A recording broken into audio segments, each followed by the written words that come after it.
Yeah.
So good evening, all of our new parents at Veritas Academy. This is really interesting because we love having the ability to speak to you in person.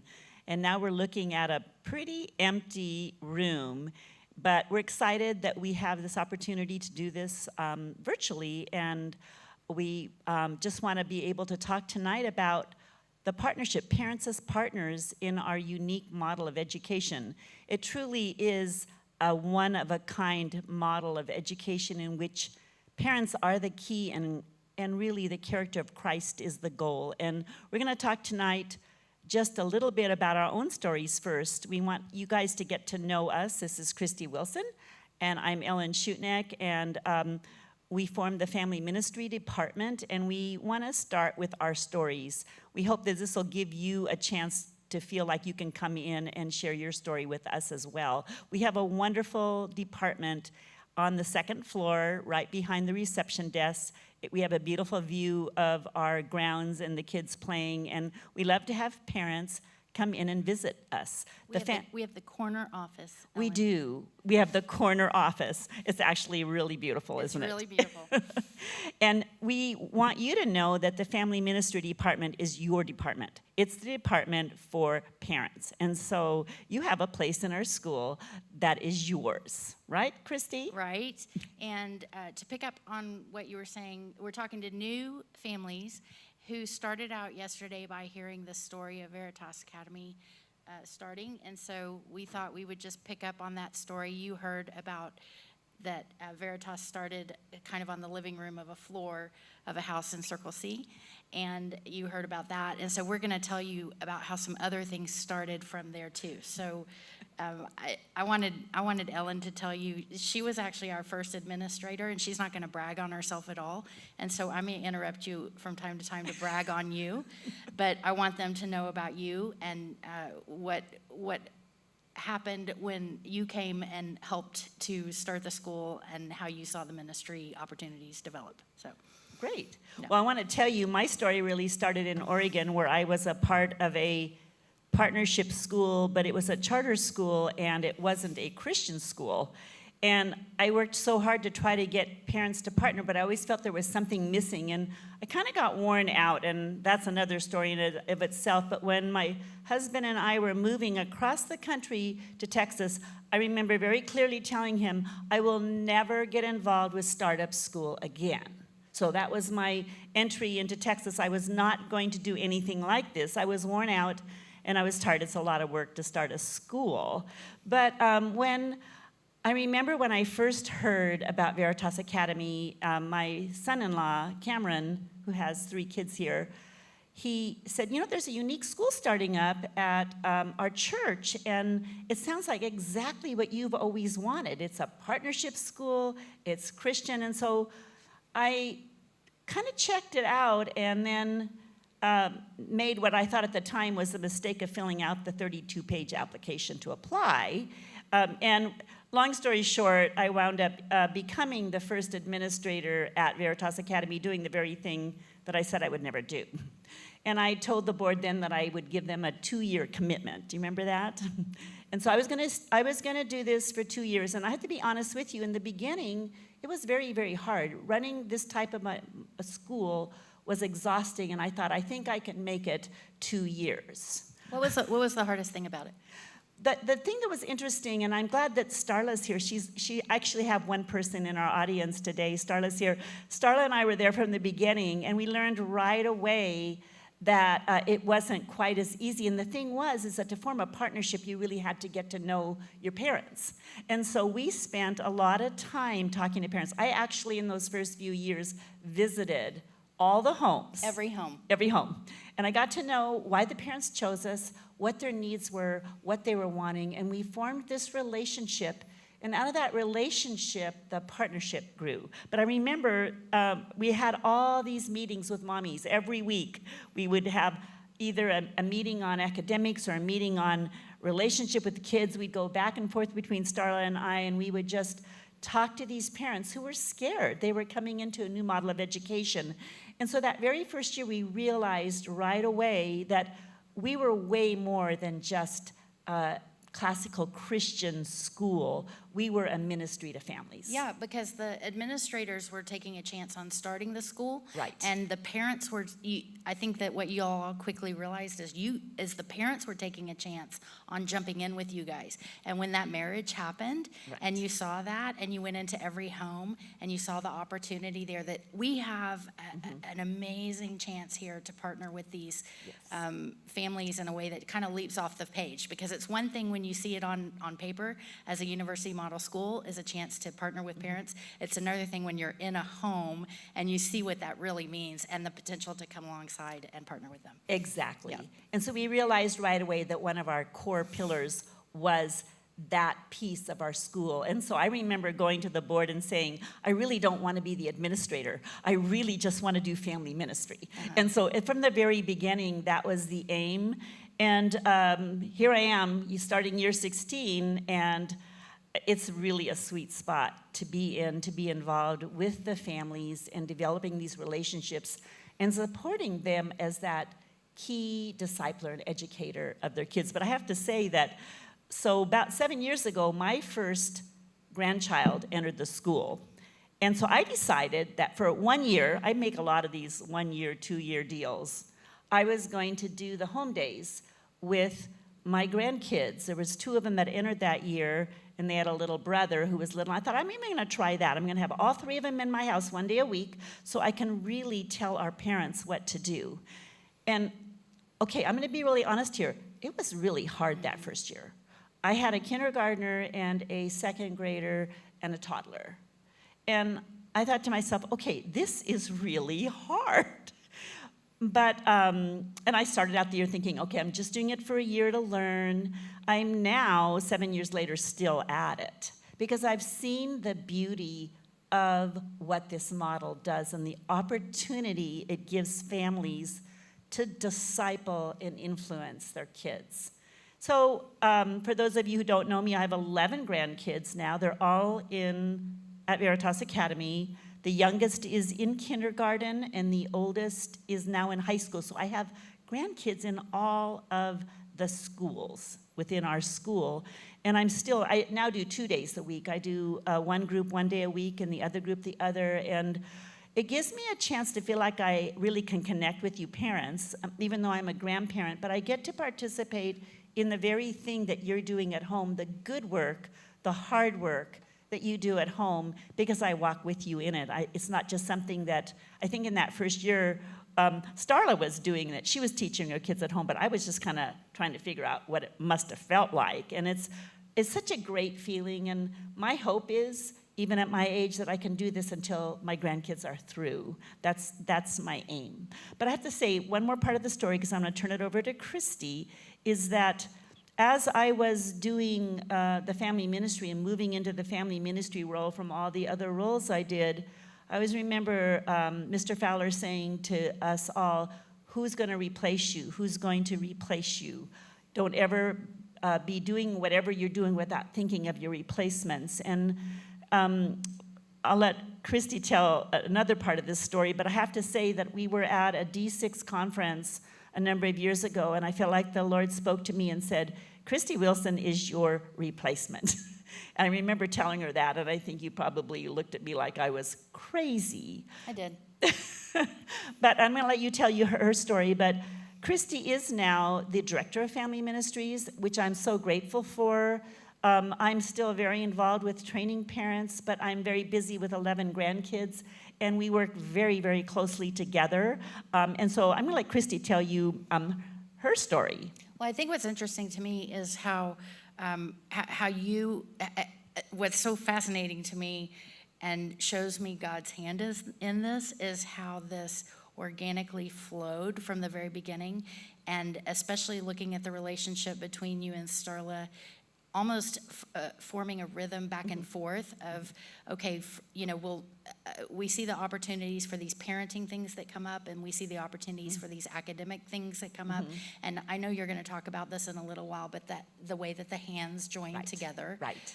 So I won't talk about that. I'll let you talk about that. But when I came in, I have a son who is now a sophomore. No, he's a junior at A&M, and I have triplet girls who are about to be seniors, starting their senior year here at Veritas. And I applied for them to come to Veritas in kindergarten. And I applied a little bit late in the application process, and there was only one spot open for kindergarten. And so I asked if I could take that spot and rotate the 3 girls in and just kind of cycle them through. I learned this week in our second floor corner office is also, we office with the advancement team, and they are still getting applications for enrollment this year. And I learned that somebody else actually tried that move, which is my signature move. Thank you very much. We're almost full, but somebody said, heard that there was a spot left, and they had twins. I think I heard that this week. And so they were going to try and rotate them, and I was like, oh no, I was told no. I was told no 13 years ago. There's no one who is allowed to do that. So I tried to get them in for kindergarten. There was only one spot. I asked if I could rotate them. I was told no. So we went to a half-day kindergarten for that year, and I asked the lady, I said, can you keep my application on file until the very first, I think the application process started opening in November. I think it was November 1st of the following year. And I remember, I think her name was Karen, and I remember bribing her. What's your favorite fill in the blank I will give you whatever if you will keep these 3 applications on file, because then it would be for first grade, which meant there was a limited number of spaces.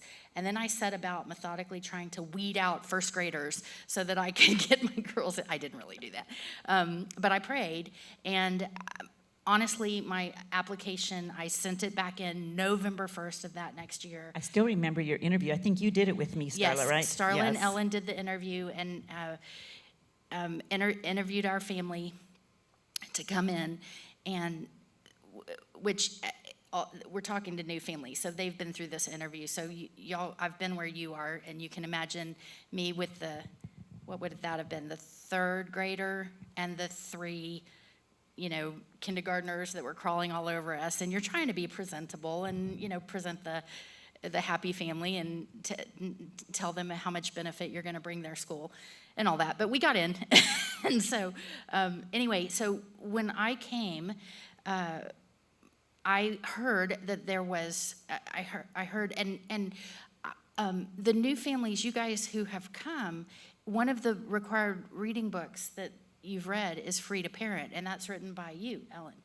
Well, that book didn't exist at the time. Ellen existed at the time, and her studies that she was doing for the parents are what formed the basis of that book that you read. And so I heard that there were these studies that were going on, and they were phenomenal, and they were parenting resources that I needed to avail myself of. And at the time, she was offering some studies for grammar school parents. And were you offering 3 studies for grammar school parents? Two. And studies for SLR parents. And again, remember, I had first grade triplets and a 3rd grader or a 4th grader. I went to the high school study too. She went to everything. I went to every study and that Ellen offered. And so I went to those my first year, just trying to sit at her feet and absorb everything I could. And that experience was like, I would go home during the days and try to figure out the homeschool piece that was difficult, to say the least. So I was trying to figure out the homeschool piece, and in the nitty-gritty and grind of it, I would do that, and then once a week, so that was in the trenches. And then once a week I would come and sit at Ellen's feet, who would lift me up out of the trenches to see the goal and cast my vision forward. And that rhythm sustained me, I think through years, honestly, when I would have quit, because it was hard. And she kept lifting me up year after year, week after week, day after day, to say, take a long view. This is a marathon, not a sprint. She always pointed me back to the Bible. She always pointed me back to God. She always gave me a sort of a mission as being the primary influencer and discipler of my children. And it empowered me and equipped me to go back into those days where they were hard, and the kids were fighting, and pages were torn out of books, and 3 of them were reading the same sentence, Spot is a dog, 9 times, and I could do it because God had my back, and she lifted me up to give me the vision. And so when she started forming her first little family ministries volunteer team, she was sitting at the little coffee shop that we used to have at our previous location. And so she was sitting at the coffee shop. Golly, we're running out of time already. She was sitting at the coffee shop, and she had assembled a strike force of moms who were going to be on her first ever family ministries team. And they were meeting over in the corner of the coffee shop. And then there was me over in the other corner of the coffee shop, all by myself. I was not invited. And so she looked over and said, come on over. And I was like, okay, I'll come over and be on your team. It was such a pity invitation, and I didn't care at all. So I came over and joined in. And she's been on it since. And I've been on it ever since. And so we've gone through many, many, many iterations of groups of people working in family ministries, all because of what I think she and Starla saw at the beginning as the opportunity in this type of model of partnering with parents and truly equipping and seeing the synergy that happens when you bring in an academic classical model, and then it creates these opportunities for ministry and character development. So I think our next slide actually does show some of the things that we're going to be doing this year, and I think you're going to explain that, right, Christy? Sure. Yeah. Okay, so these are some of our practical things. The greatest thing we have going right now is our Family Ministry Facebook page. It is the place to be. Molly said, what did she say, 70 people joined even this week? It was a lot. So join our Family Ministry Facebook page. We've got the majority of our community is on that Facebook page and active. So even for me, I'm not a social media person at all, but we have great things that are going on there. We're also doing the virtual book study that's starting soon, 5 to Thrive, on Monday evenings virtually beginning September 14th. Look for details about that. We've got video blogs that are coming. Ellen's going to be the superstar of the video blogs beginning September 16th. Also, no pressure. Traditions. You guys as new families heard Molly give her talk yesterday about the way her talk was, where do you fit in, and so you know about traditions, and that is also under Family Ministries. And then we're always available to meet either in person or virtually. Just email us and we'll do that. But please reach out to us. We, like Ellen said, we're here. This is your department. This is the connection point that we want to make available to y'all in whatever way that we can. And we understand that starting out particularly with younger children, and can you imagine doing this with triplets? Those are the years where it's very hands-on, excuse me, but we walk you through. It changes as the kids grow independent and your role changes through the years, and we really walk you through what that looks like. But it's kind of cool if you think about it. In a traditional school, a 5-day school, you can be completely hands-off. And in a true homeschool model, you're going to be all hands-on. But in our model, it's really the hand of the school interlocking with the hand of the parents and learning a rhythm. And I think in this COVID season, that rhythm changed some, but it was still there. It was still there. And that's what's cool about it, is that we are committed to walking in a rhythm with parents, with our hands joining yours. And it's really a fun and exciting way to do school. But the partnership works. We're just going to briefly talk about this, and I'm sure you heard about this in some of the sessions that when you were here on campus yesterday. But the teachers do lead with academics and instruction. So that's the other side of the school. They do the things like they select and teach curriculum, and they're setting the standards and the pacing of learning. Thank goodness. They hold students and parents accountable because we have deadlines and we have things we need to get done. They evaluate the students, and they're going to support and train parents, and they're going to communicate with you. But then the parents lead with the spiritual and character development. And we view you parents as the anointed authority and disciple makers of your children, and we authentically do. Parents are primary, not solitary. That's the quote we always use in our... Yes, primary and not solitary, or they don't have to be solid, however we say that. Somehow there's a really cool statement in there. But we ask you to follow and reinforce the school's directives with academics and to teach the skills at home. You have an opportunity to teach those things like focus and neatness and diligence and work ethic, and you're tutoring and mentoring and supervising, then you're communicating back to the school. And I'm sure you've heard this, but one of the things I love about our school is we work really hard on our kids and our parents learning how to address conflict biblically even, and in a healthy way. And it's funny, I was reading a study once that talked about how Christian kids have a harder time addressing conflict because they're taught to be nice and kind and only say things that are acceptable on the outside. And really, that doesn't teach kids how to really be truthful and help each other grow. And so we really do encourage you. There's going to be times that there are going to be things that happen that you have questions and you don't like, that you go to the source first, and you teach your kids to do the same, and to know that we're not going to always agree, but we all can understand each other. And In family ministries, we sit in there and kind of just are a place that you can come, but we'll always send you back to the teachers and to the school if it's an academic issue, because that's not what we deal with.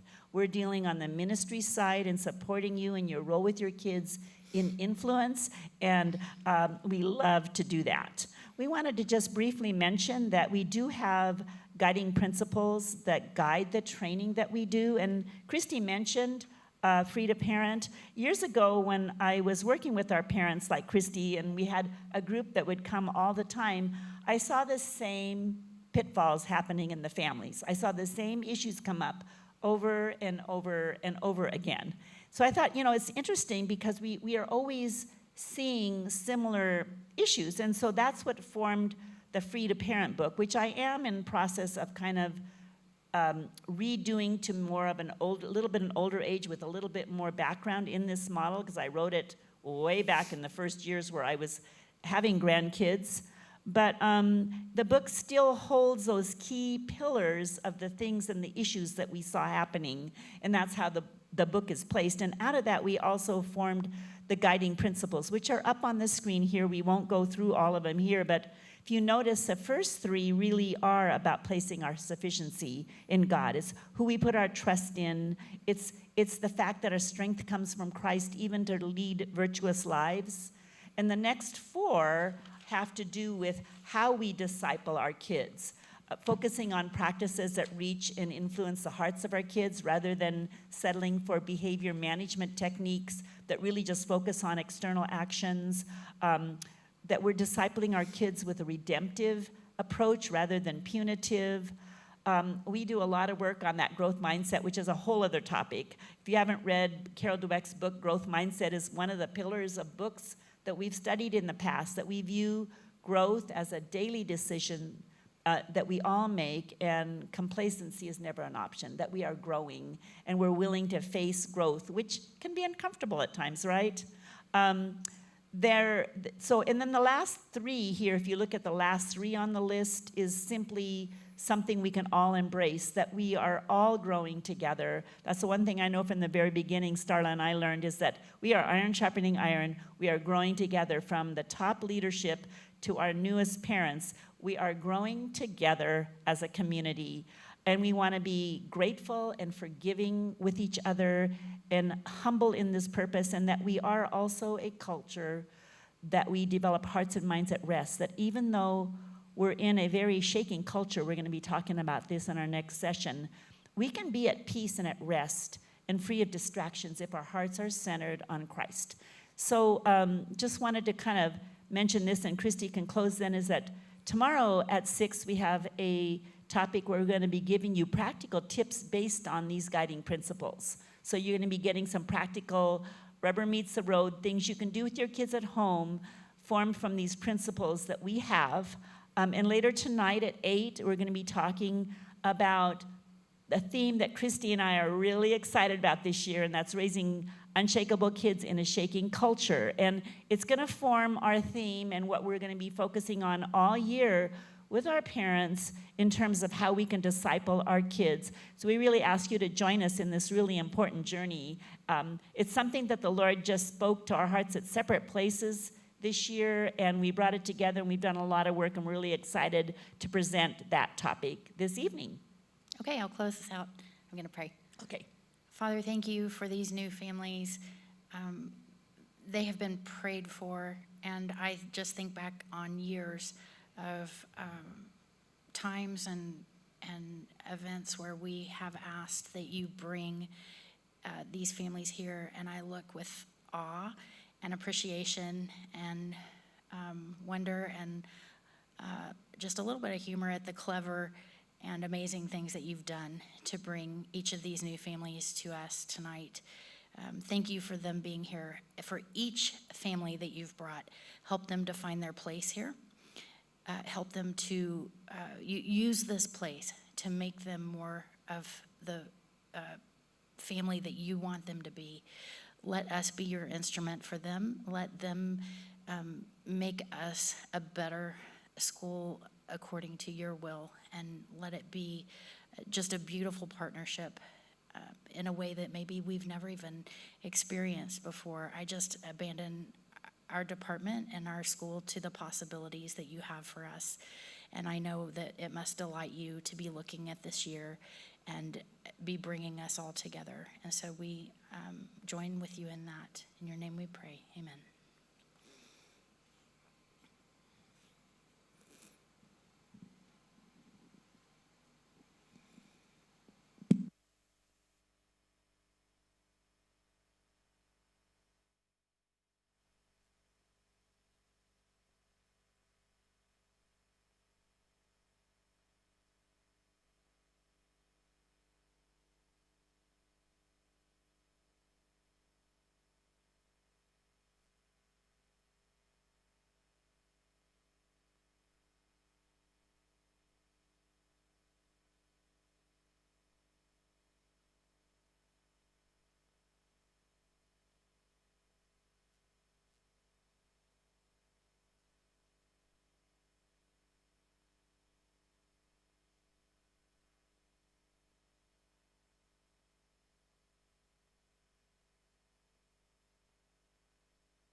Check.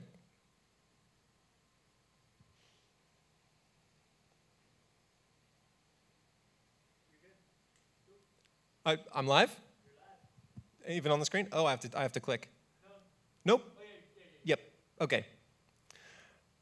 Hi. My name's AJ Hannenberg. I teach 9th and 12th grade English here at Veritas Academy, and I also do senior thesis, which is terrifying because speaking here opens me up to all the criticism of my seniors who are, going to go through thesis and have been through thesis, and any parents that have interacted there.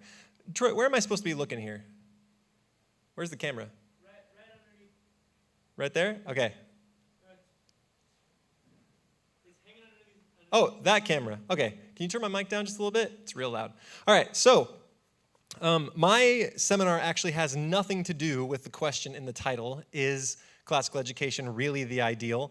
I'm not here to criticize classical education. I'm here to do a little bit of something else.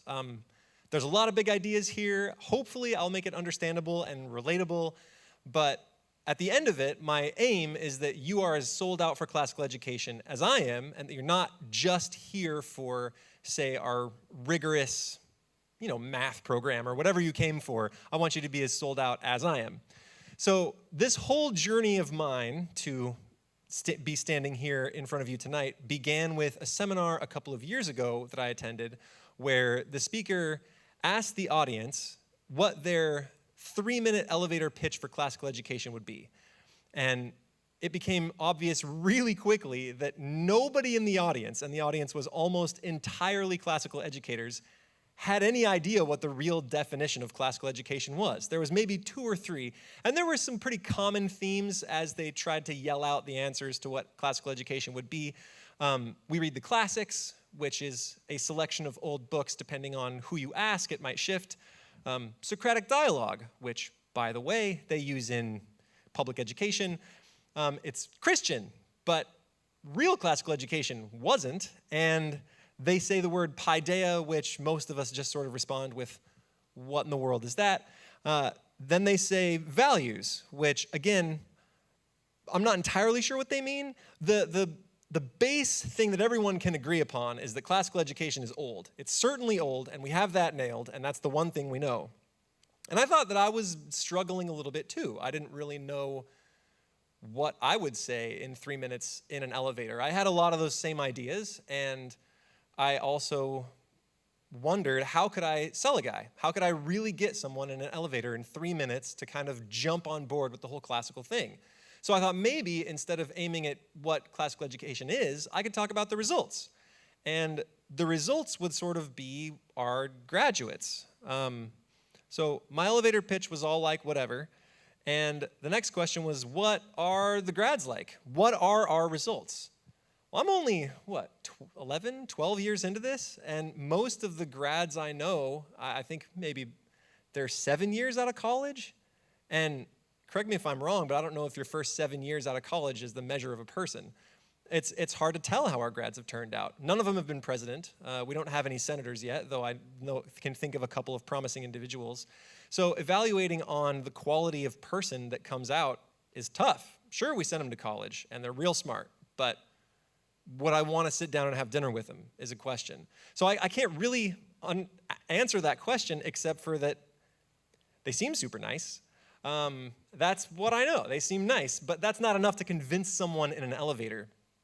So I started sort of digging into it, and I thought maybe values, maybe that's the thing.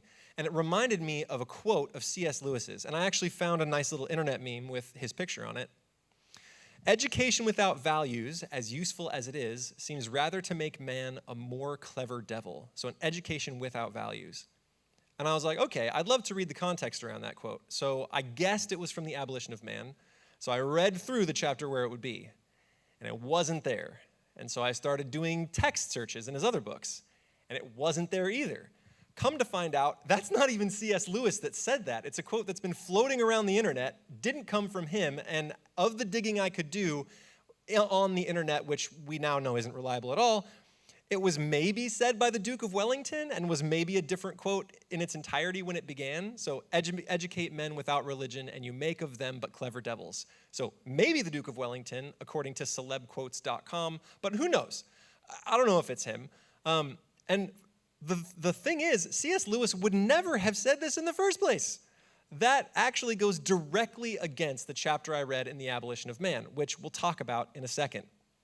So I did even more thinking, and I came to the conclusion that classical education, as far as I know, after 12 years of doing it, has to do with a worldview that filters into three things: who the student is, where we see the student as headed, and our idea of how to get him there. Turns out that old books are kind of incidental. They're not even necessarily part of the core thing, as is Jesus. I'll talk about why. He's not incidental for us, our school, but he was for the original classical education, and we'll talk about why in a second. So the first thing, and I'll try to go through each of those in sections. If you're taking notes, those are my four: worldview, student, goal, and then method, how we're going to get him there. So we're going to go through those in 4 pieces. So first up is the worldview, round one. So on the classical side, you have the Tao. Now, the Tao is a big idea. This might be the most complicated thing I explain all night, but I actually don't know if it's that complicated. The Tao is, to quote Lewis, the doctrine of objective value, the belief that certain attitudes are really true and others really false to the kind of thing the universe is and the kind of things we are. It's the notion that a waterfall is majestic. It's not necessarily, like, my feeling about that waterfall is a part of the human experience, and it's integral, and not only that, but it's true. It's true that a waterfall is majestic. And if I'm responding to it with maybe revulsion, or maybe I feel a little nauseous when I see waterfalls, that's not the appropriate reaction I'm supposed to have to a waterfall. Now, the Tao goes, in my view, I'm a believer in the Tao, and another word for this is moral universalism, which I'll explain. The Tao should go through all of human history. We should see threads of it in every society, from the ancient Mesopotamians all the way to now, and in every philosophy that you read, there are shreds of the Tao. You simply cannot stand outside of it because you are human. The Tao assumes that certain things are good and other things are bad, and it can't be proven because these things are premises. For example, knowing truth is better than knowing evil. If you don't sort of assume that at the outset of a conversation, you are lost, right? And there are other values that undergird all of human experience, that courage is better than cowardice, that justice is better and more valuable than injustice, that good is better than evil, that being wise is better than being foolish. All of these things are things that all humans believe and have believed for forever. And if you are arguing with me and saying, these are all sort of opinions, well then, first of all, you're still within the Tao because you want people to know the truth, including me, so you can't even criticize it from outside of the Tao. You have to stand inside it to do it. And second of all, if you're thinking of exceptions, like exceptions to these values, like the Spartans encouraged their kids to steal, well, yes, that expression of the Tao was odd, and certain values can be emphasized or de-emphasized in societies, but it was still expressing a value, right? They wanted their military to survive, and part of that was stealing from the people around to keep their military moving so that they could protect their nation. We simply cannot think of a society that stands outside of this Tao. Tao means the way. It's just the way of humanity. We can't really conceive of a society where true cowardice, like running away from a battle and then having that mean that your family is slaughtered, where that is praised, where we're like, throw that man a parade, he ran away and his family got killed. Hallelujah. We don't do that. It doesn't make any sense to us. Or where true injustice is a thing valued and sought after by the best of society. It's so foreign that we cannot even conceive of it because the Tao is always. So that's the Tao. And classical education acknowledges it and then sort of says these are the elements of the Tao. All right, that was a lot. Basically, it's the doctrine of objective value. Some things are worthwhile, other things are not, and that is true and non-negotiable.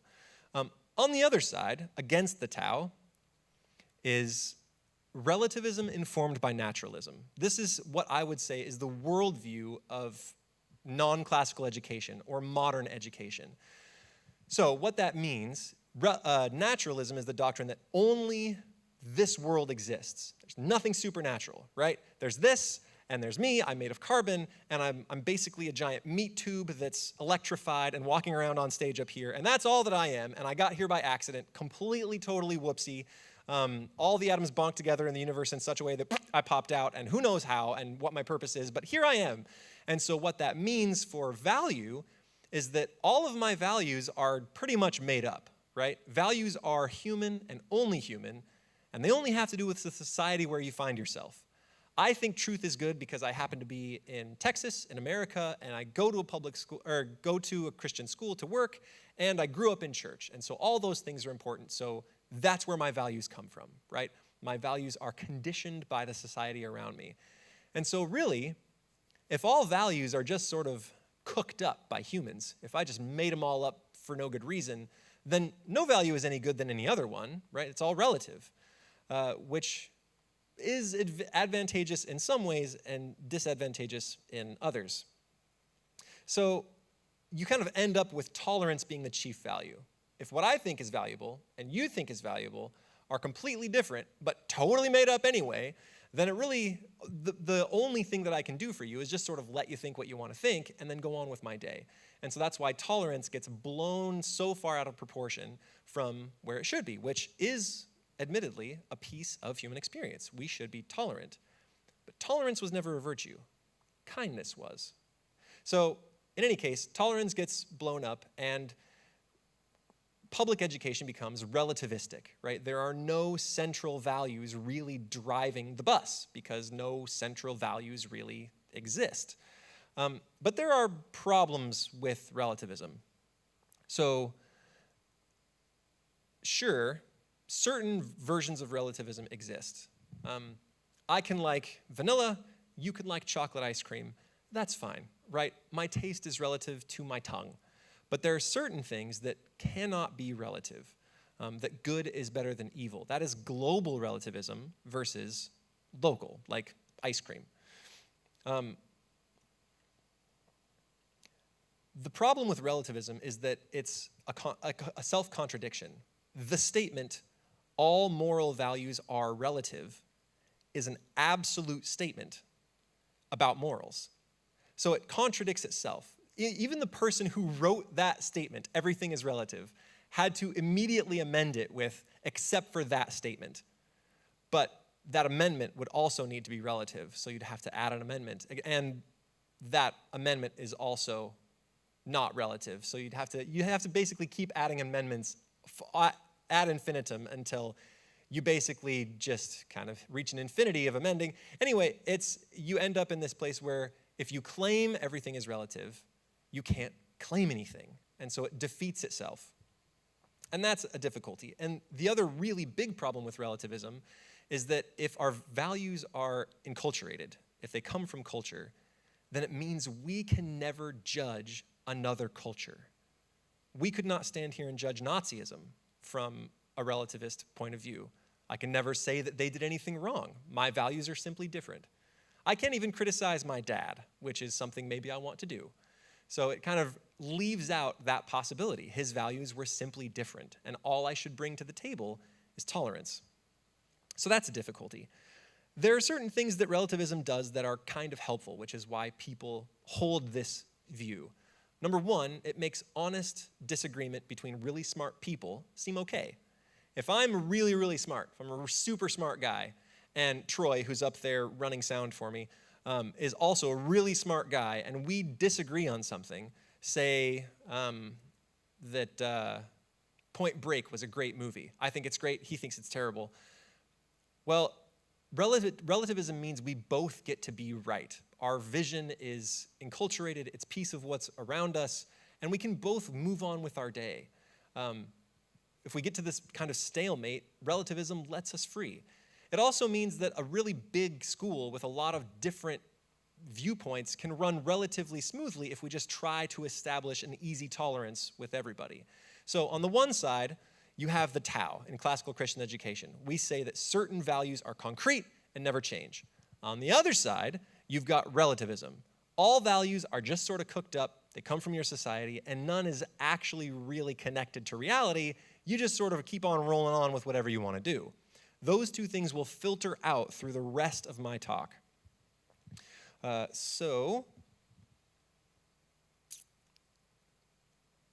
For example, I asked Will if I could do this. This is Will DeFrere. He was the prefect of Mueller House last year. And recently, you might be surprised, he cut his hair. He looks so good. So this is Will DeFrere. He is planning on going into the military, and he actually told me what he's doing. Give me one sec. He is planning on joining the Army. He's got a 3-year contract, and he's gunning for a commission in the 75th Ranger Regiment, preferably the 2nd Battalion, and he informs me those are the guys who climbed Duhok, which I don't know what that is, but it sounds really intense, and they sound like really great guys. So I would love, as a citizen of America, for Will DeFrere to go to war for me, right? I want him out there defending my rights. Now, say we need a country to invade. Let's say Hawaii. Hawaii decides to invade the mainland, right? So Hawaii stomps on in, and I go to Will, and I'm like, Will, you should go die for your country. All right, so if I am a believer in relativism, in man as animal and only animal, then why should he die to preserve me, right? What value is driving him to do this? Certainly someone should die to preserve the species, right? Survival is our main chief value, but why him? I can't say that it'll be better for me. It will, but it's not going to be better for him. I can't say that it'll help his kids or his progeny because he doesn't have any. I can only ask Will to go to war if he believes in the values of courage and honor and self-sacrifice. That's the only way I can do it. I can't do it from relativism because it's not a preference. He can't prefer warfare. It's not a great thing. So the only way that I can ask him to go is to stand within the Tao. If I say all of our values are relative, we make it all up anyway, and our only chief goal is survival, then there is no reason why he should die for me, unless he really, really is fond of me, and he's not that fond of me. I've given him, I've been grading him for years, and he doesn't like that experience. So he's not that fond of me. Okay, so that's sort of an example of how it might play out in society, right? In the Tao, I can say these things are really valuable. Outside of the Tao, I can't say that. All right, so that's going to filter down to what we feel about the student. So our student, according to classical education, is imperfect but unique. And this isn't just a Christian doctrine. According to Christians, man has fallen, right? We are a mess, but we are made in the image of God. We are imperfect, but we're unique.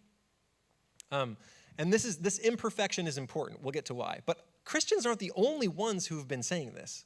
The Mesopotamians said that man's destiny was to die, and that the best you could do is work hard until you get there.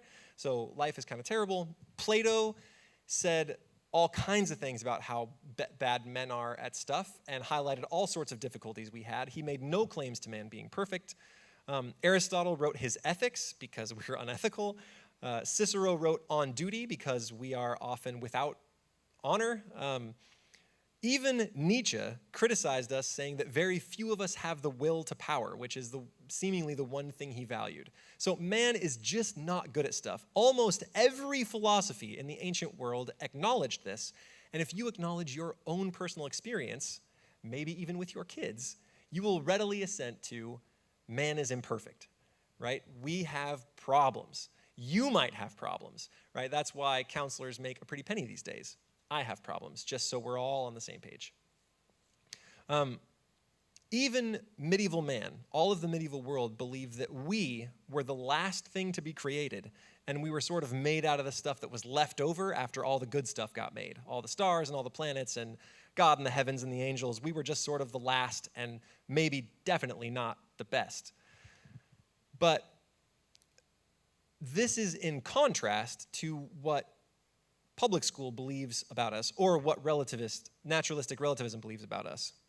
And that's that man is an animal, and not even any animal. He is the best animal that nature has yet created as far as survival goes. We survive really, really good. I mean, as long as we're not stuck alone in the forest, we band together, we do a good job of procreating, we can make a ton of us, and we're everywhere. So we are just about as good as we have ever been. We are as perfect as nature has ever created. And we're only going to get better as long as we don't do something silly like wear eyeglasses or do things that actually help our bodies. If we actually, let people have to survive on their own, we are only going to improve. Evolution will drive us to even further heights of perfection. So those are very different visions. Man is imperfect but unique versus man is an animal, not really unique, but we happen to be pretty awesome at surviving. So we are the pinnacle of evolution. We're as perfect as we've ever been.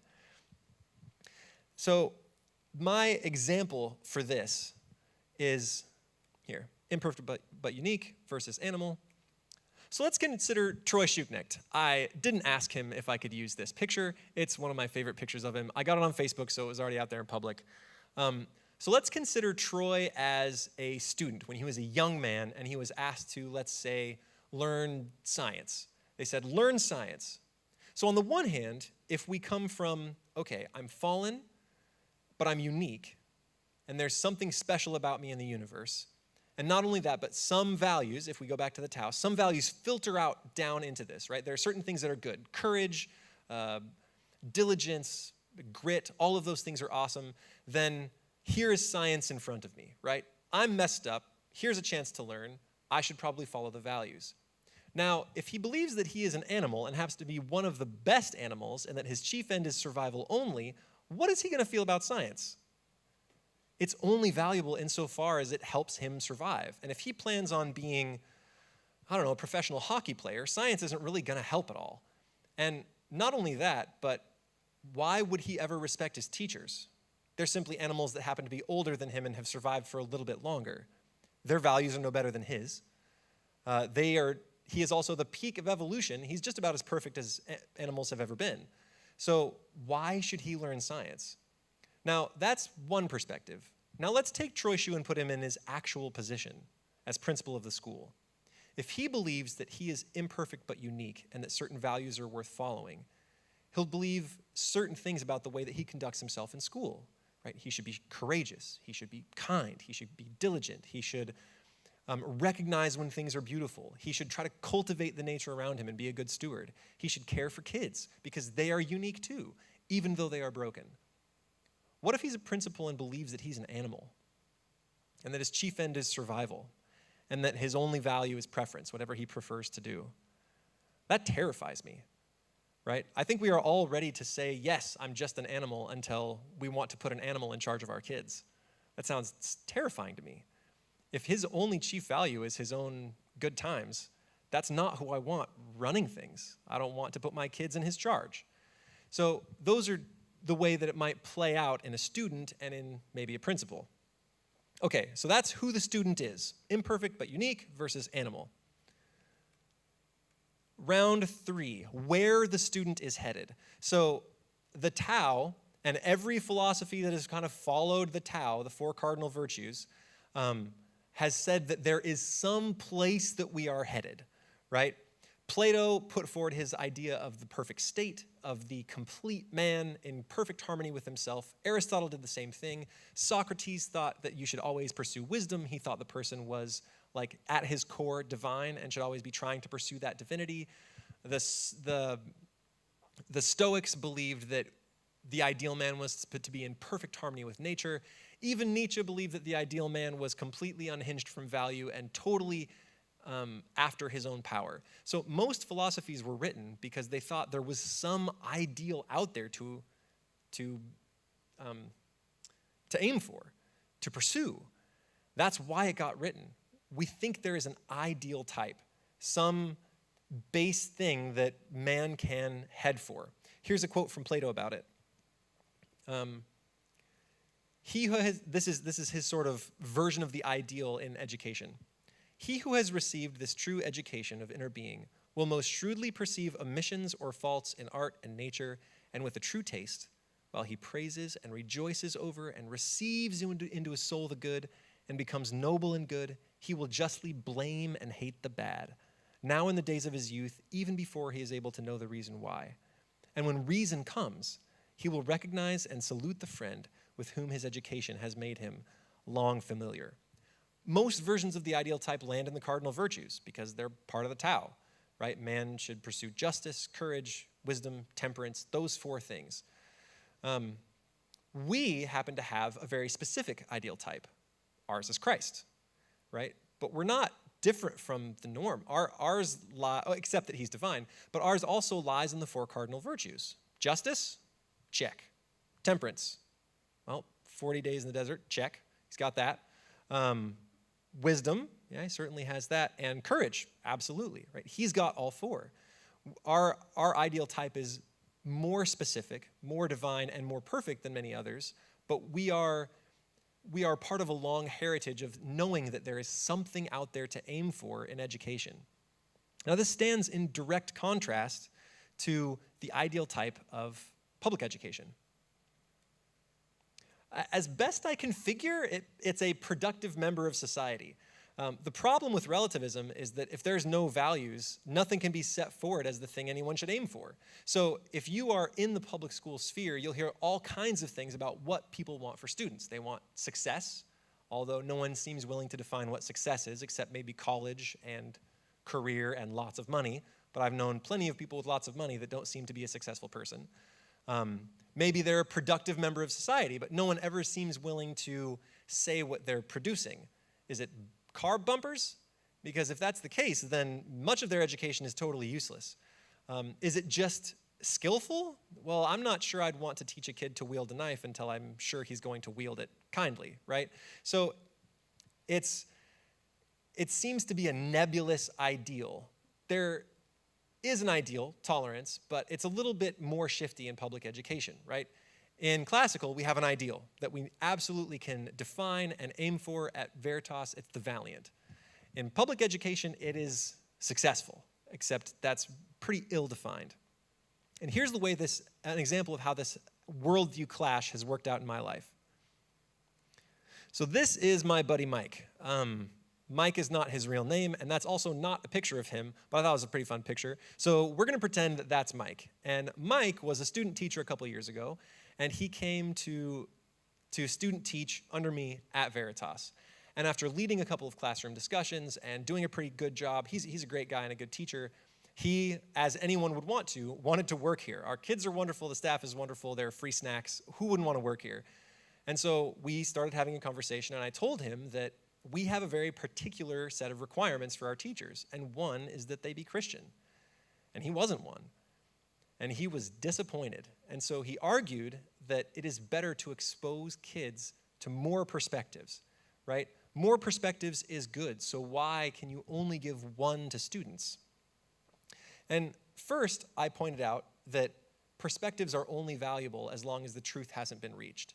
If I already know the true way to do something, someone suggesting a new and different way doesn't really help me much. Once you have the truth, extra perspectives are just noise.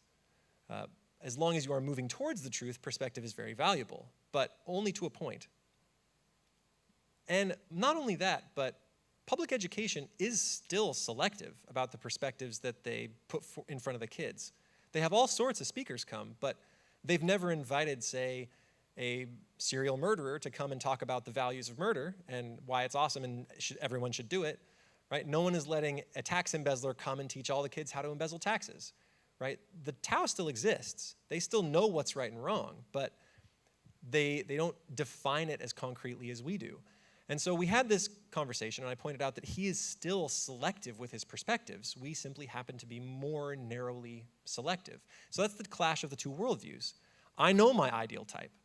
His ideal type is still a little undefined, but there are pieces of it that are still there. Okay, so if our ideal type is shifting, that does some really weird things for progress and for our kids and for society.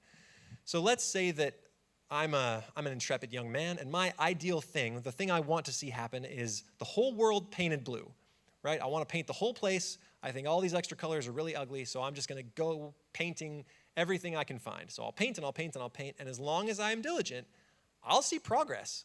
Every day, the world will be a little bit more blue. I'll paint some blue tigers. There'll be some more blue birds flying around. I'll have a little trouble with the sunset, but I'm sure I'll figure it out. But I can make progress every day so long as my ideal is fixed. If my ideal is not fixed, and I decide the next day that I want the world to be red, and then orange, and then yellow, I won't make progress at all. The only thing I'll have left is a few yellow tigers and a few blue birds to point out my shifting perspectives, and I won't actually get anything done. An ideal type is necessary for progress, and a shifting one halts it. So that's the clash of the two in where the student is headed. So far we've talked about the two worldviews, who the student is, unique but imperfect versus perfect animal. We've talked about where he's going, ideal type versus success, maybe. And then the last thing is how we get our student to that place. So this is where everything's get a little more firm. Veritas moves the student with two things: dialectic, which is asking questions and sort of tearing things apart, like digging into them, and then mythos, setting things forward as an example. And you need to have those two together. If it's always tearing, eventually you can tear through everything and there's nothing to hold on to. You always need some example, some myth to point to. And this is where our old books come back into the picture, right? We present heroes in front of our kids as examples of the ideal type. And we can talk about where they were wrong, what virtues they were missing, what virtues they did well, and then point them towards that ideal. That's mythos. Our best mythos is, and I'm not saying he's a myth, but our best mythos is Christ. He's our best example of our hero, of the ideal type, and we can always point kids that direction while still asking questions about all the things that have happened in the past. On the other side, you can't really have mythos because there's no fixed ideal. So the best thing we've got is skills and best practice driven by the scientific process. And that's not bad. We should use science to tell us how to teach kids skills as best we can. That's great. Science has made a lot of progress. I'm not saying to totally abandon it. But they should be in service of mythos, of dialectic, of moving kids towards an ideal. If all we're teaching kids is skills, then we really do end up with clever devils, right? If I teach a kid how to write well, he can use that to do horrible, horrible things in the world. So just teaching skills is a terrifying thing without the values to back it up. So here's an example of how these two processes might work out in society. So let's imagine that we're a society full of people who eat spaghetti. That's the only food and that's all we eat. So some people eat with a fork, like this young gentleman here. Other folks eat with a spoon, which is weird with spaghetti. We got some way out on the edge who use a spork. We have some even further on the edge who use whatever this horrible abomination I found on the internet is. We have some who use their hands. We've got some who just plunk their face right in the spaghetti. And then we have the people way out on the fringe who decide to use their feet to eat their spaghetti. So we can do the science and find out how many of each type there are. Let's say the grand majority uses a fork. A tiny little piece uses a spoon. Even a smaller fraction uses a spork. There's one guy with that weird, horrible spork fork. And then there's like a few people with the face and the hands and the feet. So if I am a scientific-minded relativist, I can't claim that any one of these ways is a wrong way to eat spaghetti. All I can do is collect data because science is only descriptive. It can never tell me what should be. So it tells me this is how many people do each kind of thing. Most people are forkers, a few are spooners, a few are sporkers, then we have sporky forkies, and then the handies, the feeties, and the facies, right? So I get all this information, and I can't claim that anyone is better than the other, and so what I go out to do is accommodate all of them. I will provide, some gloves for the people who want to use their hands, little booties for the feet people. I'll have some sporks, I'll have some spork forks, I'll have some forks, I'll have a lot of things ready for anyone to come into my restaurant and do whatever they like. If I am someone who believes in an ideal, in dialectic and mythos, well, I can talk about this. First, I can ask questions. Is that really the right way to eat spaghetti? Wouldn't you cause problems in between your toes? Wouldn't you have pieces of spaghetti in there for a little too long and cause some smell issues? Right? And if you're plunking your face right in there, you're losing half the sauce because it's getting in your hair, and that's just less sauce per spaghetti ratio. It causes all sorts of issues, right? And then I can give mythos, an example, and I can say, look, this is the right way to eat spaghetti. It's with a fork. It's trying not to slurp things all over the place. You got to be careful with the sauce. twirl it and stuff it, right? That's the right way. And so all these people out on the fringes, I can say, look, let me teach you the right way to eat spaghetti, because your way is maybe not ideal. That's how the two worldviews would work out in the society of spaghetti eaters. And you see that same kind of thing work out in our society. Science describes and we accommodate rather than pointing towards an ideal. Okay, so those were the four things, right? The two worldviews, Tao versus relativism. Then we have who the student is, broken versus animal. Then we have where they're headed, ideal versus maybe success. And then how to get them there, dialectic and mythos versus skills and best practices, right? Now this works out in education especially. If you haven't read The Abolition of Man, I absolutely recommend it. It's a book by C.S. Lewis. It's 60 pages. It'll take you maybe a couple of days. You'll have to read it 3 times, but you can do it. And in his first part, he talks specifically about education. And he points out how this relativistic worldview affects education. And he talks specifically about one little book called The Green Book, which was an English book. And in it, there's a little bit by Coleridge that talks about how he sat next to a man on a bench, and the man was looking at a waterfall. And he said, yes, the waterfall is sublime, pretty. And Coleridge laughed at this poor fool when he went back to his friends because the man equated those two words. Something was sublime and also pretty. And those two words don't go very well together. Coleridge was being a little bit of an uppity toot about this whole thing. But the language in the Green Book said this. When the man said, "This is sublime," he appeared to be making a remark about the waterfall. Actually, he was not making a remark about the waterfall, but a remark about his own feelings. What he was really saying was, I have feelings associated in my mind with the word sublime, or shortly, I have sublime feelings. And C.S. Lewis criticizes this passage in a few ways. First of all, it has nothing to do with the English language or writing well. Second of all, it's not even good logic. Saying I have feelings in my mind associated with the word sublime doesn't mean my feelings are sublime. It's like saying I have feelings in my mind associated with you being detestable. That doesn't mean my feelings are detestable. It means you are. So it's not even good logic. But last of all, if a student reads this, what he instantly believes, to quote Lewis again, is that he'll believe 2 propositions. Firstly, that all sentences containing a predicate of value are statements about the emotional state of the speaker. So all value statements are emotions. And secondly, that all such statements are unimportant. And that is a rough lesson. If what we are doing in education is carving out the connection of value to the real world for a student, that's a terrible thing. All statements of value are all of a sudden meaningless. And he goes on to say later in the chapter, this is the only big block text quote I have in this big thing, and it's because it's great. And all the time, such is the tragic comedy of our situation. We continue to clamor for those very qualities we are rendering impossible. You can hardly open a periodical without coming across the statement that what our civilization needs is more drive or dynamism or self-sacrifice or creativity. In a sort of ghastly simplicity, we remove the organ and demand the function. We make men without chests and expect of them virtue and enterprise. We laugh at honor and are shocked to find traitors in our midst. We castrate and bid the geldings be fruitful. So we try to remove values from the kids, and then we are shocked when they are doing horrible things to each other, right? We can't do that. So what's the end result of all of this? All of this concept, all of this stuff that I was thinking about after that little seminar? Well, we can't really exclaim that the values we hold are the result of random natural chance without unhinging man from all values and making of him a terror. A man who has no values is a horrible thing indeed, and certainly not a tolerant one.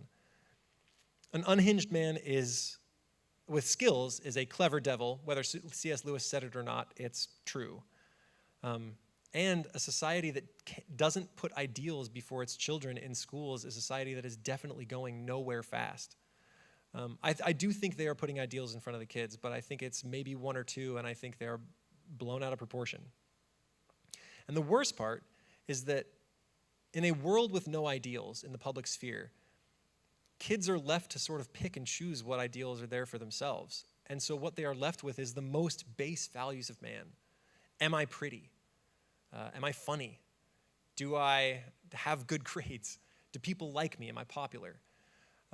And if they don't have those things, if they happen to be a perfectly average person, all of a sudden they have nothing, because that's the only things that are immediate.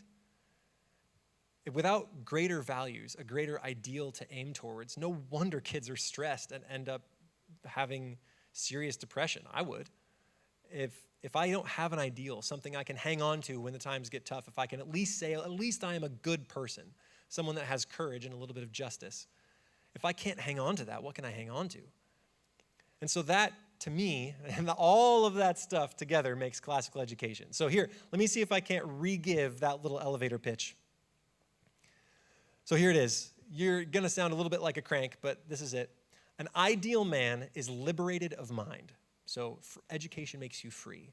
And that means knowing clearly what is good and what is bad, right? Being liberated of mind means knowing what things are good, what things are bad, and knowing your values and having them straight. People in general are busted, but the best way to get them unbusted is by putting in right attitudes about the world. And yes, that includes math and science, because those are truths about the world. The best way to go about doing that is with Socratic method and myth. And our myth, our ideal, is Christ, right? Classical education for a long time wasn't Christian. The Greeks had one old book, or at least very few old books. It was mostly Homer, right? So could you even call that classical, I guess? So what makes classical classical is this adherence to the notion that there is an ideal, that certain works are worth studying, that certain values are good. And that's how I would pitch it, right? We aim towards something that we know to be good and true and wonderful. And that's a pretty valuable thing in a society that tries to keep claiming that nothing is good or true or valuable. So what do you say to a kid when he asks, what do I have to learn this? Why am I going to Veritas? You say, well, because you are a broken person, and I am trying to help you heal your brokenness by liberating your soul, which sounds really lofty, but it's true, and it's true for all of us, right? We are all broken people, and that's the way you can make him not so angry after you give this answer, is to say, hey, I'm broken too, and I'm aiming towards this same ideal, but maybe we can head that way together, and maybe I'm a little further down the road than you are. And that is why I am 100% sold out on classical education. It's not because we get into college. It's not because we are rigorous. It's not because of all the old books. It's because of this worldview. There's an ideal. We head towards it. We acknowledge it, and it's well-defined. And I think that means progress. Thanks for listening.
Good evening, parents. It's been a long day, and we're excited to be able to share a topic that's been near and dear to Christy's and my heart for months right now. And I really do wish you were right in front of us.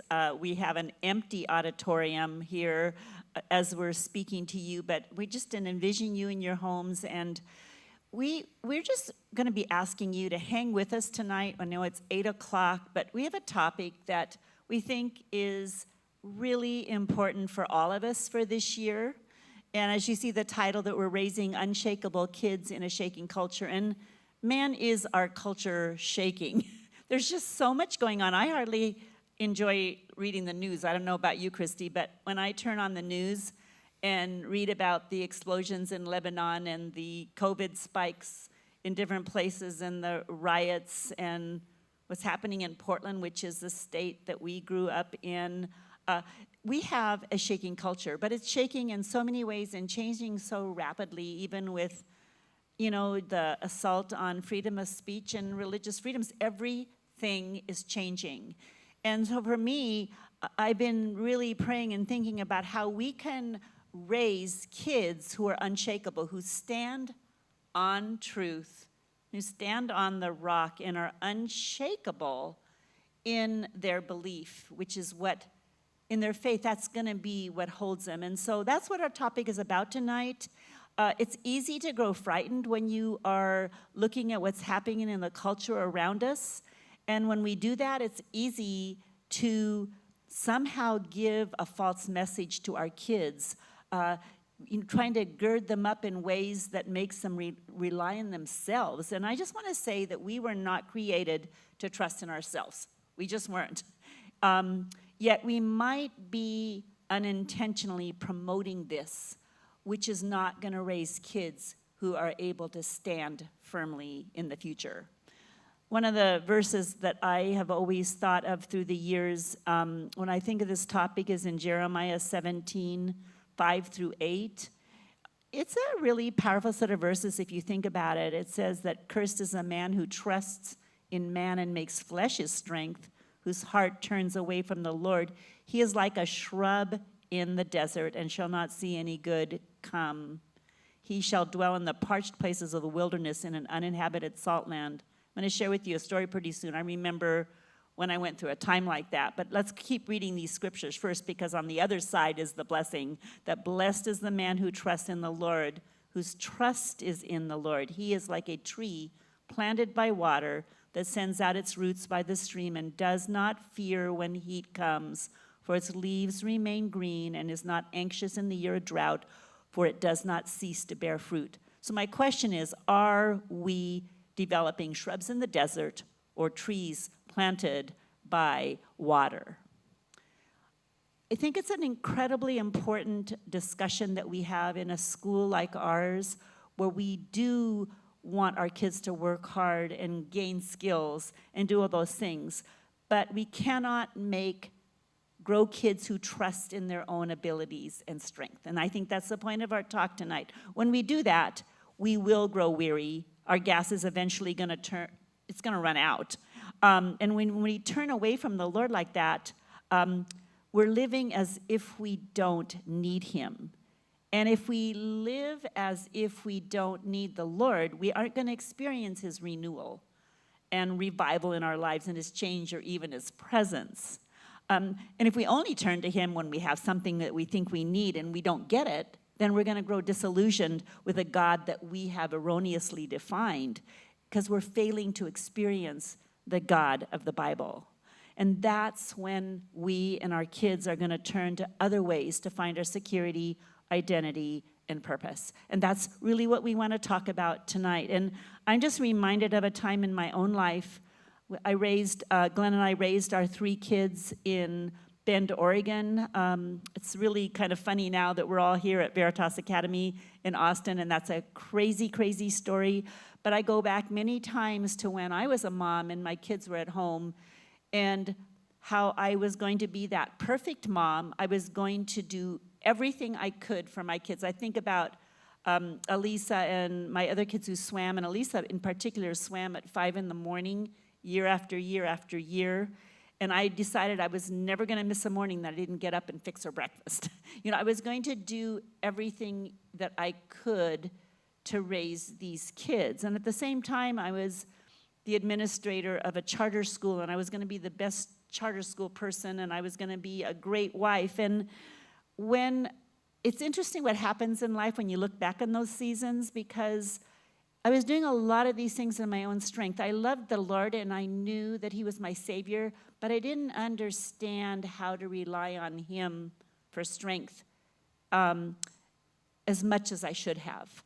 And I hit a wall. I hit a wall working in the school, and I hit a wall when my kids left because my purpose left. I didn't know what I had left in me. I had worked so hard, and suddenly everything I'd worked for was gone. I don't know if you've gone through something like that, Christy, where you've hit a wall in the same way, but I know for me, I know what it feels like to be a shrub in the desert. I know what it feels like to be a shrub in the desert, and you have seen me hit a wall. So it's funny. It's funny how God redeems your experience for the benefit of other people. And there have probably been, I would say, 3 major times in my life where I've hit rock bottom. I don't know if are you allowed to have 3 rock bottoms? if I've been you allowed to have, so it, you're yeah. allowed. So there have probably been 3, and one has been recently. I had a hard spring and a hard summer, and I was. It's interesting that the title "Raising Unshakable Kids in a Shaking World" immediately struck me. You and I have been talking about this topic for a couple of months, and there was a night. You described a time where you were so shaken up that you were flat on your back, asking for God's help, that you'd come to the end of yourself. I came to you one night. You called at just the right time, or just at a time where I was pretty shaken up by something, and I was physically shaking.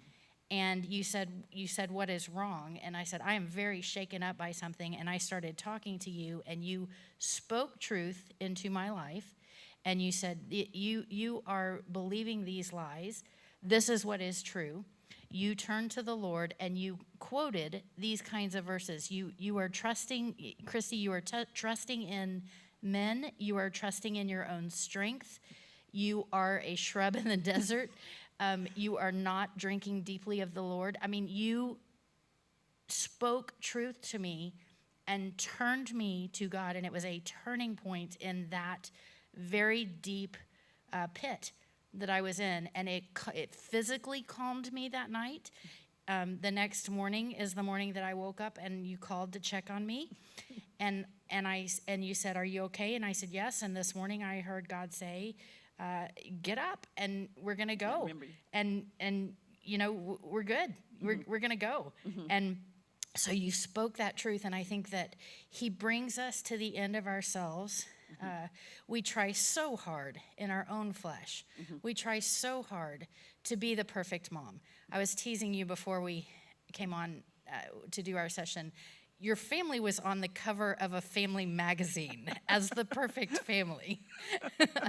You tried so hard. I tried so hard to be the perfect mom. God, I think, looks down on us and says, bless their hearts. All of that is like filthy rags. Yes. Please just stop sooner rather than later, and let me come in, acknowledge your weakness. Let me come in and be your strength. Let me come in and make you strong. Exactly. Yeah. And that is exactly what we want our kids to hear from us. See, because self-reliance is about me. It's my strength, my efforts. And when I start with self, I'm going to get performance, perfectionism, striving. But when we admit our brokenness and our inadequacy, and we start with Christ instead of us, we start with Christ in us, we get a God reliance and the fruit of the Spirit and true, beautiful excellence. See, we're not about dropping standards. We're talking about the way to sustain true excellence. It's interesting, I think, back to how sweet it is to know that we are saved by grace And at conversion, if you go back to the time when you understood that and you grew painfully aware of your own brokenness.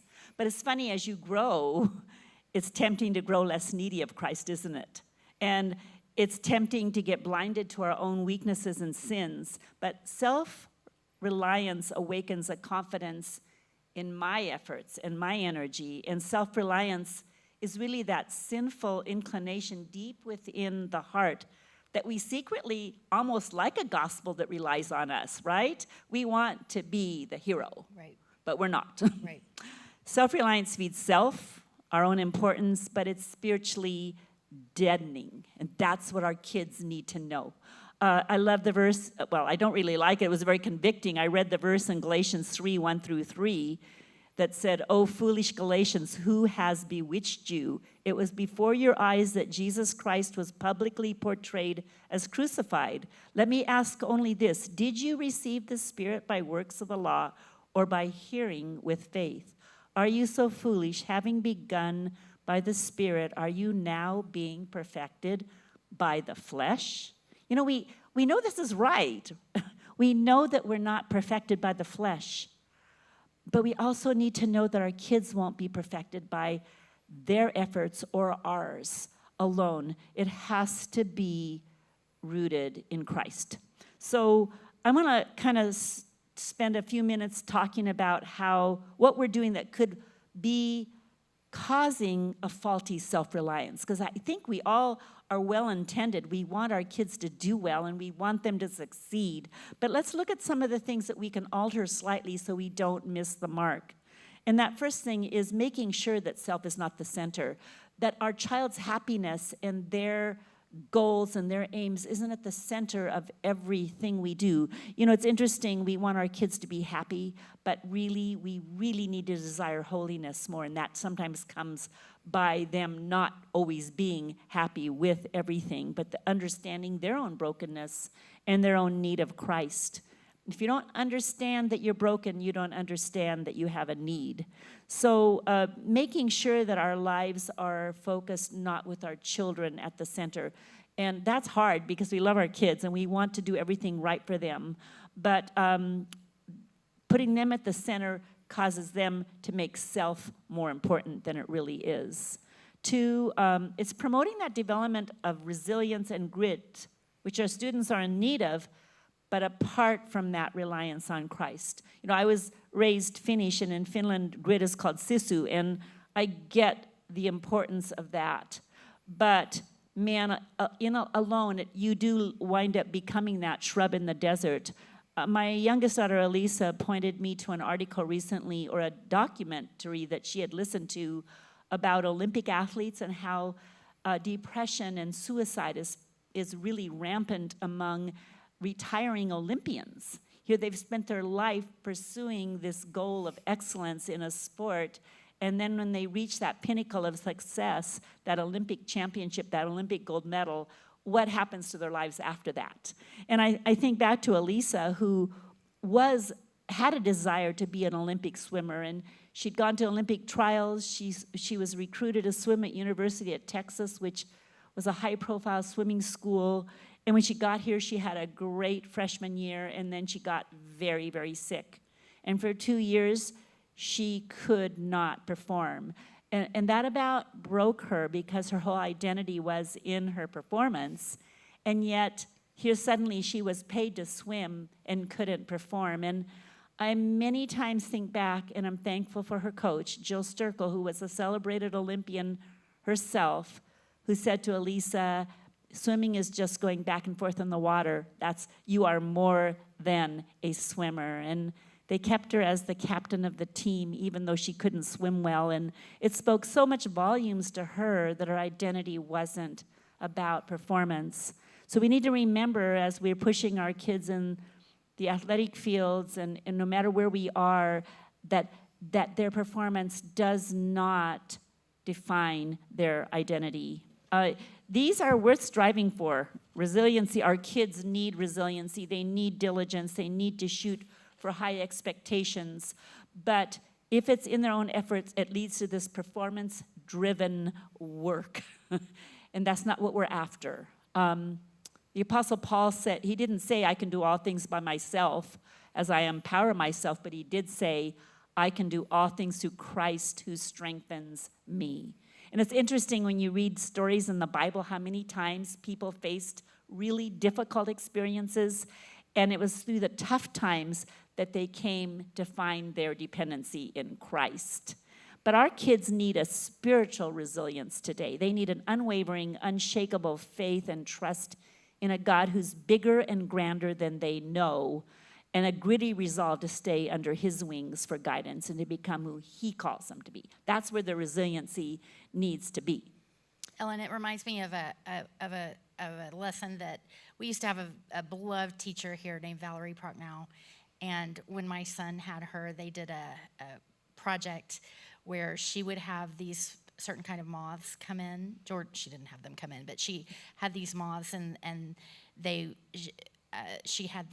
would, in their little cage, they would make chrysalis. Yes. And when they would try to break out of the chrysalis, the little kids, she'd call them all over. They'd watch them for weeks until it was time for them to start breaking out of the chrysalis, and they would try to start breaking out. And it was always so tempting for those little kids to try and help them break out of that. And every once in a while they would. And she would say, don't let them break that. They have to struggle. They have to strive. They have to break through themselves. And when the kids would kind of help, those moths would die because they hadn't developed that strength to break out of that themselves and develop that resolve and that ability to kind of live on their own. Wow. What a wonderful example for those kids. That's really neat. And when you think about it, when we focus on our own efforts and what we're doing, this outward behavior, it really misses the mark because, like, what causes a tree to produce fruit? It's not just because we tell the tree, produce fruit. It has to have a good root structure and health to bring about the fruit. And fruit is a natural byproduct of a fruit tree. And when Paul in Galatians described the fruit of the Spirit, which we all know to be love, joy, peace, patience, kindness, goodness, faithfulness, gentleness, and self-control, he was referring to a product of the Holy Spirit who lives inside of us, not just telling, he wasn't just saying, this is what you do. It's the Holy Spirit who gives us the power we need to reject those sinful desires and yield our control, and then what he does through us to shape us to become more like Jesus. And I think it's interesting to me that we are shaped by trials and struggles, aren't we? When we yield to the Lord in times of trial and struggle. And I think we're all kind of going through trial and struggle right now in our culture, so it's such a wonderful time to really turn to him, right? Mm-hmm. When things are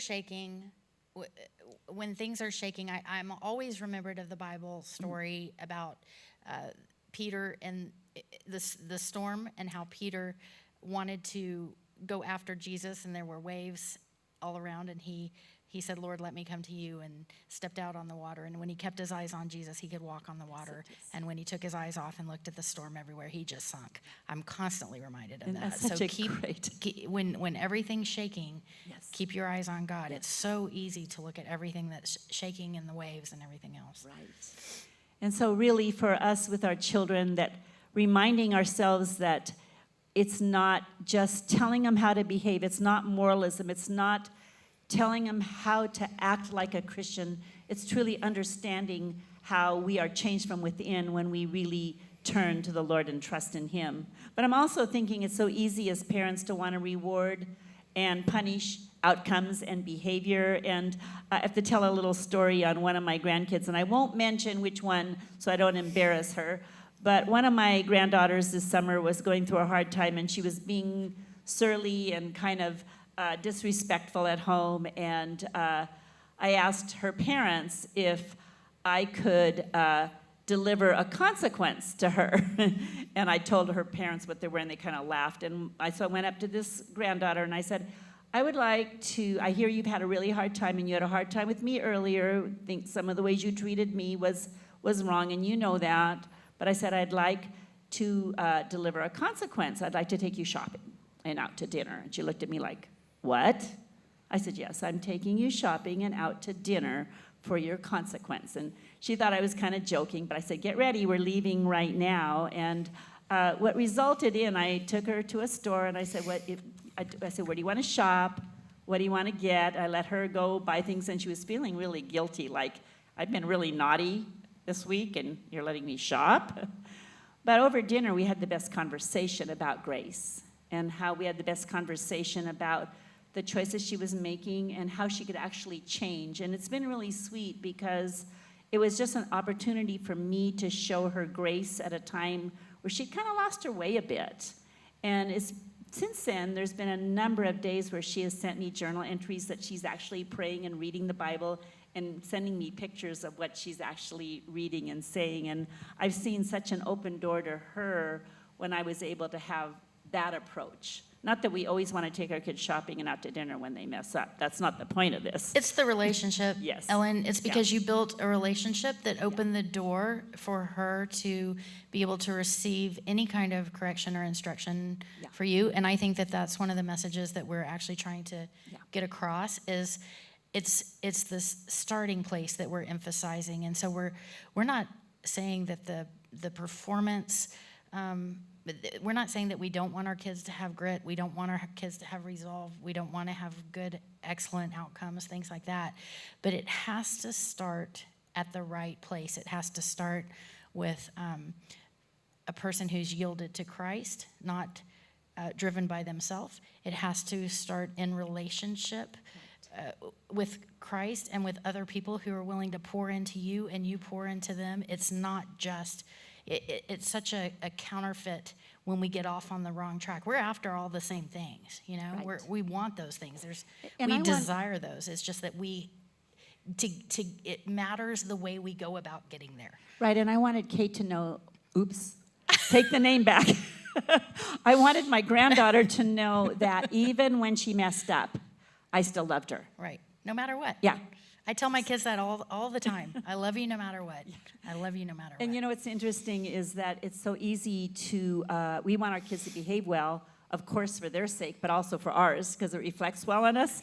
And, but I have to remind myself when my grandkids misbehave, and they do, that it's not about me. And you made a quote, I think, earlier today where you said, do you want to raise great kids or do you want to raise kids who become great adults? Right, and it changes things. If you want to raise great kids, then you're going to go about kind of a short-term result. So you're going to want them to behave and look all shiny and bright and things like that. If you want to raise kids who will become great adults, then you're willing to kind of put up with more messiness, and you're willing to sort of take more opportunity, let them fail more, because you're after the long-range result.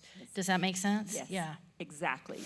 The other thing, which we're going to be talking about in our talk tomorrow at 8, is, you know, not all of our students are going to have the top grades. Not all of our athletes are going to have the top scores or get the fastest time in swimming.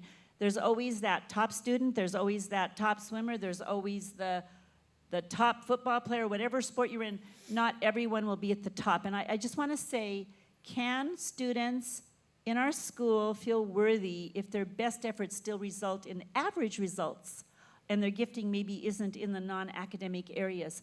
We understand that kids are gifted differently, and we're going to be talking about this with a book called 8 Great Smarts tomorrow night, recognizing that we want to grow and nurture our kids according to the way God created them. They're all gifted and smart in different ways, and they're going to look differently in the classroom. Their character is we are all after Christ-like character, but they're going to have different results in the performances, and that's okay. That is okay, right? Yes. I was also telling you about an article I'd read recently out of Breakpoint, John Stonestreet, who had written that he feels that our families have become sort of a victim of our consumer mentality, that we now use our children for our own pleasure, and we use our children as our own reflection and to meet our own needs for recognition and significance. And he said we need to go back to a biblical vision of family, which is that we need to strengthen. He was talking about this in the context of using the COVID crisis to strengthen families, because we've been forced back inward to our families, and that we can use that to deepen our understanding of family as we are here for each other to preserve and protect and further the next generation, to send them out into the world. This is not, my children are not here for my pleasure necessarily. They're not here to meet my needs. We are here to protect, our values, teach them about God, and let them go further and let them go out and take it out there, and hopefully, because they're going out into an increasingly hostile world. Exactly. So, yeah. A shaking world. A shaking world, yes. So we're going to kind of switch our gears here and talk about how do we hit the mark. And that's what we're going to be working on all year with our families and our students in just an approach of helping us together disciple their hearts. And I just want to turn you to these two quotes, because the very first part it starts with is that we need to learn to reverence God for who he is. I love this quote by J.I. Packer, who, it's interesting that in this season that we've been reading his book, Knowing God, he just passed away, and his legacy is something that we started reading before he passed away, which is kind of cool. But he said, until we become humble and teachable, standing in awe of God's holiness and sovereignty, acknowledging our own littleness, distrusting our own thoughts, and willing to have our minds turned upside down, can divine wisdom become ours. And then another favorite quote by A.W. Tozier, a low view of God is the cause of 100 lesser evils, and a high view of God is the solution to 10,000 temporal problems. This is so key that our kids come to reverence God for who he is. Proverbs 9:10 says, the fear of the Lord is the beginning of wisdom. I think we need to recognize that our finite minds cannot define an incomprehensible God, but we can define his attributes and give him the highest place of wonder and honor. Paul wrote this in 1 Corinthians. He said, for the foolishness of God is wiser than man's wisdom, and the weakness of God is stronger than man's strength. But see, our kids today have this funny idea that they can somehow define God for who they want him to be. And if we allow our kids to even think their finite minds can comprehend God, we're making God lower than ourselves. But that God that they envision will disappoint them because he doesn't exist, and they'll fall away from the false God. But it's in his greatness that we are to walk in humility toward God and with others. See, because that is the key, that we understand. And so we're going to be this year in chapel and through family ministries talking about the attributes of God, starting with his unique characteristics that we cannot be like, and then moving on to his moral characteristics that we can work toward becoming like. I love the fact that in 2 Corinthians we're called fragile jars of clay, that we hold God's great treasure, which keeps us from caving in. It's God's treasure. And the mark of true humility and godliness is that person who trembles at his word, Isaiah 66:2. So that's kind of going to be a huge theme you're going to be hearing about.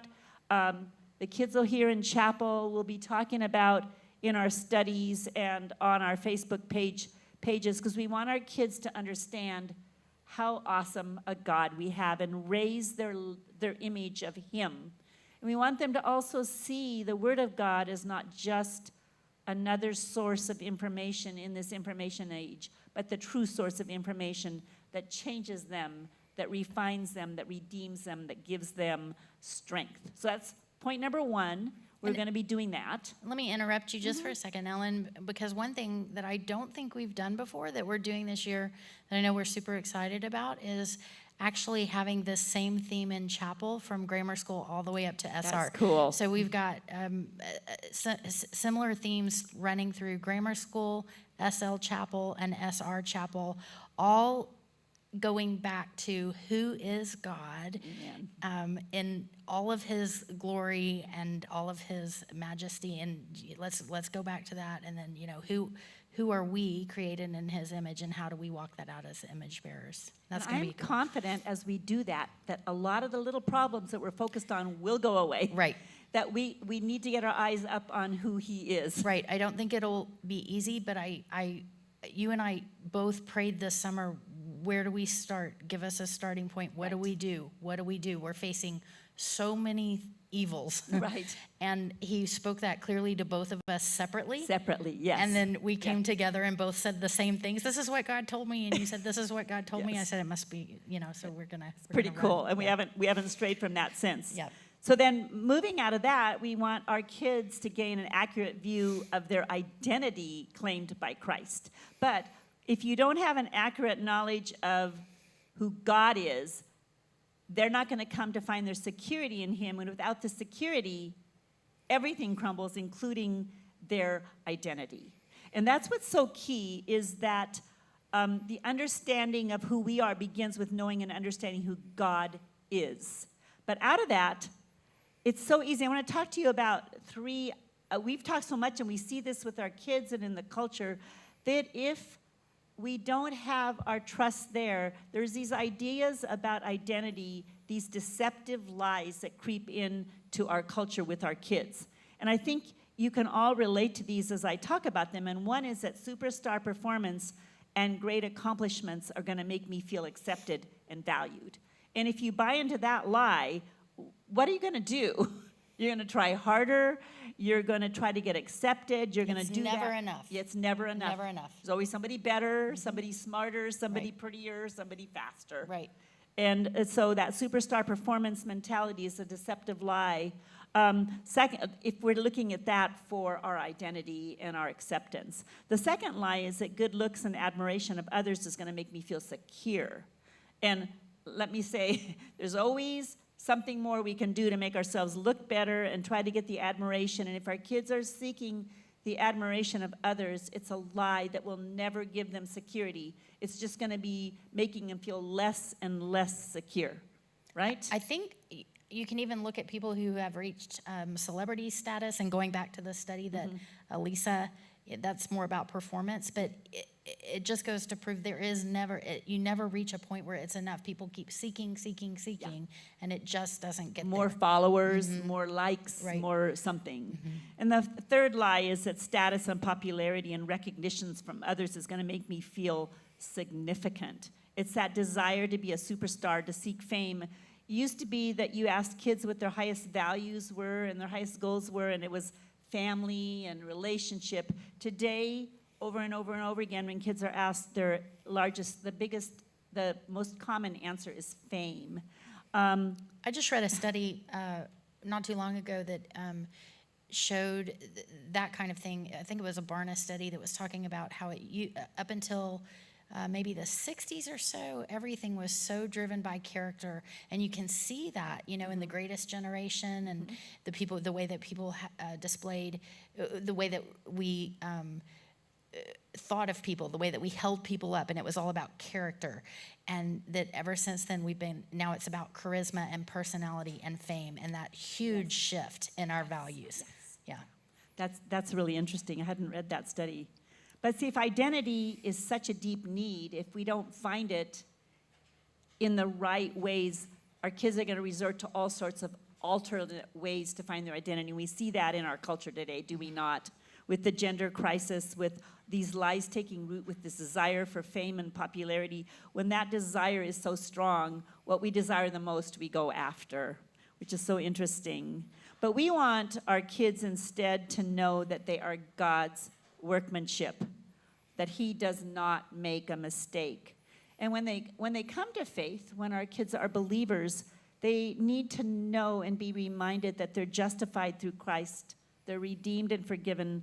They're adopted as God's child. The enemy cannot snatch them out of his hands.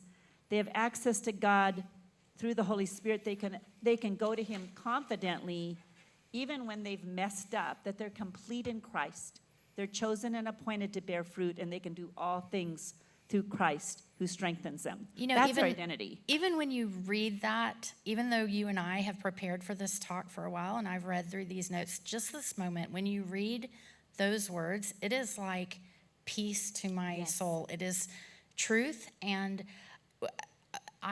to this day, when I start my prayers, I usually pray on my walks at night.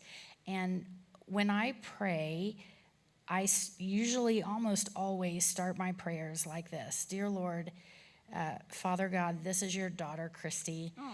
And I was taught that when I was little, and it establishes the relationship.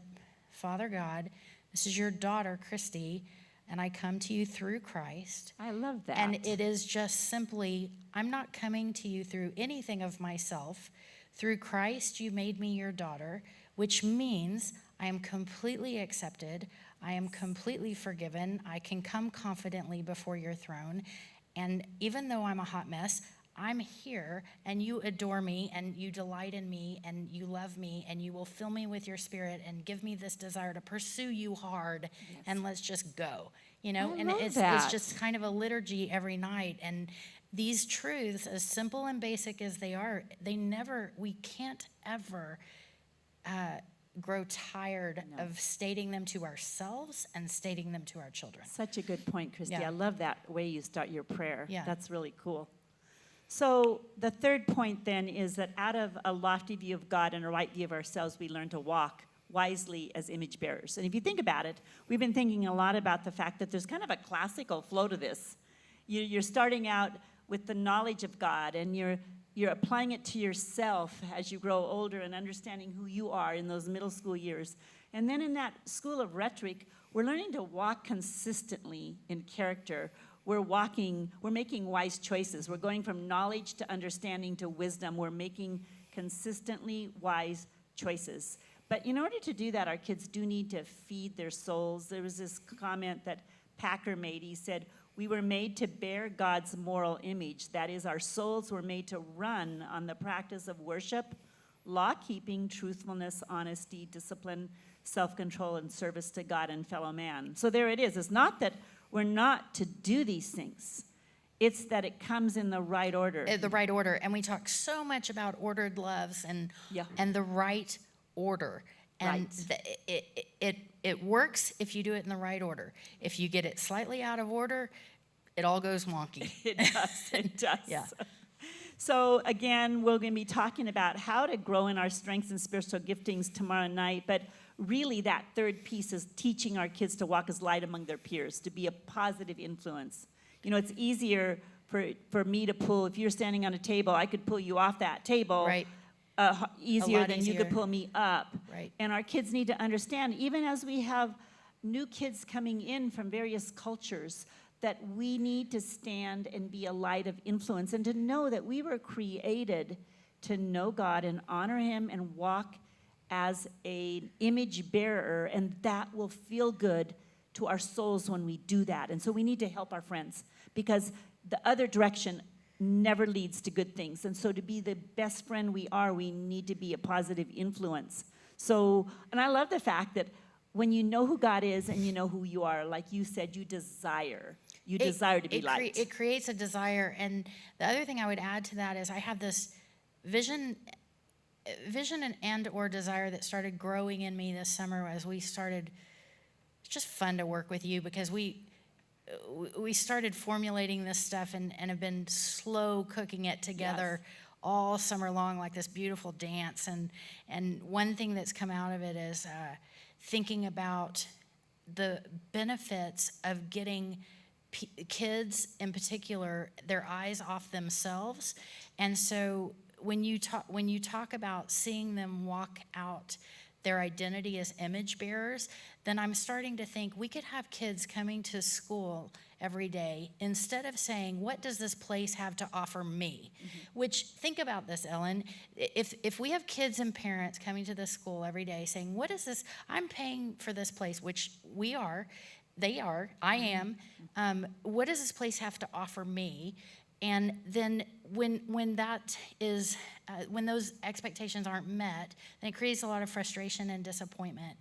And if there were a difference in what can this place offer? Yes, but also what can I bring to this place at the same thing? So there's a transaction that takes place. Yeah, what light bulb do I light? Yes. So what is this place here to offer me? What can God use this place to do in me? But also, what can He use me to do today? And then what can I take from this place to bring back to my family and my world and my friends? Amen. Then it becomes much less self-centered. And this goes back to your point where it takes ourself out of the center. Right. And self is still involved, but it's more of a cycle that is like, let's keep God at the center of this, and let's keep letting us be part of how He's working in community. And there's here. satisfaction there because that's Right. what we were created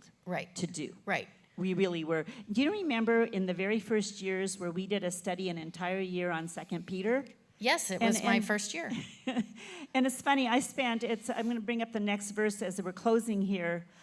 We did a study on this particular series of verses and spent a lot of time on it.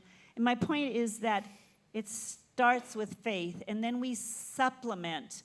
And when you're at home this evening, I encourage you to read these words. I won't go through all of this, but just a reminder that we are given, it says His divine power has granted to us all things that pertain to life and godliness, and that there is these precious promises that we have as partakers of Christ's nature, that we have escaped the corruption, the shaking in the world because of what's happened in the world, but it's because of faith. And then we start with faith and we add to faith the character. And that's what the cool part is that there is a promise. We are to start with Christ. We work toward Christ-like character. He helps us along the way. His promises are true. And I just want to say, I'm just really believing that we are called to not only maintain, but to improve our culture here. And we do it one person at a time, one family at a time, each of us doing our part. And together, we can really inspire this God-honoring, respectful climate for growth for all of us. And I love the fact that education is about informing the mind, but discipleship is about forming the heart. And that's our deepest and widest and deepest aim. And that's what parents are for. And I would just encourage you, parents, to think about this. And you're going to be getting lots of resources and things for home to be able to do on this through our Facebook page. We have a mom, Sherry Peckman, working even on devotionals for you to do at home that support this. We'll be linking you to her documents. But we are doing lots here. And Christy, maybe you can share what we're doing to try to hit the mark this year with our parents through all the things we're doing. Sure. We talked about the chapel themes, and then you can see the roadmap up there. We talked about some of the devotional things. We're doing the virtual book study that's starting Monday night, September 14th, and we've got video blogs. So really the hub of at least the family ministries resources that we're offering will be our Facebook page. That's there will be some announcements in the memo, but if that's kind of the one-stop shop for us as our Facebook page. And we're doing everything around this theme. And if you want resources, if you want to join us, we can give you some resources on the next slide. There's the books that we've been reading, which are, you can see in there on the list. 5 to Thrive is the book study, and it's great because it really kind of parallels with everything we're talking about. But Knowledge of the Holy, an old classic by Tozer, Knowing God, None Like Him is a cool book as Jen Wilkin takes the attributes of God and apply them personally to parents. And then the 8 Great Smarts book is one we just really encourage. We're going to be talking about tomorrow night. But all of this ties in together to the theme that we're trying to promote this year for our students and our parents as we grow together in honoring Him this year. And I'll just close Great. With a quote that meant something to me this summer. When you and I had started talking about some of these things, and then I happened to read this that coincided so beautifully. This is by a book by Mark Battenberg. Did I say that right? Batter. Do you know what it is, Mr. Schutneck? I'll look it up and get back to you. Is this in the circle maker? Yes. Okay, so it's bad or son, I think. I don't know. I'll correct it in the comments. A correct and high vision of God is the solution to every problem, the answer to every question. We don't get a vision of God by going to conferences. Yes, we get good ideas, but God ideas are only revealed in the presence of God. At some point in our lives, the best we can do will not be good enough. Our best solutions, ideas, and efforts will not be good enough. That is the point where you need to hit your knees and trust God to do what only God can do. Prayer will be the difference between the best you can do and the best God can do, and it is a huge difference. Hit your knees and let the Holy Spirit do the heavy lifting. Let him reveal things that can only be discovered in brokenness and in the presence of God. If you hit your knees, the Holy Spirit will give us God-ordained ideas for your ministry, for your family, for your business, for your lives. A.W. Tozer believed that a low view of God is the cause of 100 lesser evils, but a high view of God is the solution to 10,000 temporal problems. I certainly don't want to minimize the overwhelming challenges that you may be facing, but in order to regain a godly perspective on your problems, answer this question. Do you really believe your problems are bigger than God, or is God bigger than your problems? This is not just a trite saying. Your biggest problem is a small view of God. It is the cause of all lesser evils. A high view of God is the solution to your problems. Until you come to a true conviction that God's grace and God's power know no limits, you will have small faith. But once you embrace the omnipotence of God, you will draw ever-enlarging boundaries around your God-given, God-sized dream. So how big is your God? Is he bigger than your worst sin, your greatest fear, your biggest dream? If he's bigger than all of these things, then pray like it, believe like it, and live like it. I love that. And there is the solution for raising unshakable kids in a shaking culture. So thank you.